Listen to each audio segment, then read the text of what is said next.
حضرت ثوبان رضی اللہ تعالی عنہ سے روایت ہے کہ رسول اللہ صلی اللہ علیہ وسلم نے فرمایا، قریب ہے کہ دیگر قومیں تم پر ایسے ہی ٹوٹ پڑیں جیسے کھانے والے پیالوں پر ٹوٹ پڑتے ہیں۔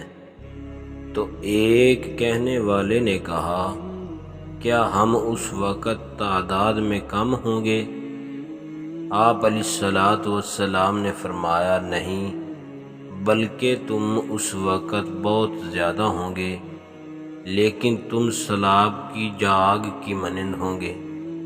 اللہ تعالیٰ تمہارے دشمن کے سینوں سے تمہارا خوف نکال دے گا اور تمہارے دلوں میں وہن ڈال دے گا۔ تو ایک کہنے والے نے کہا، اللہ کے رسول، وہن کیا چیز ہے؟ آپ علیہ الصلوۃ والسلام نے فرمایا، یہ دنیا کی محبت اور موت کا ڈر ہے۔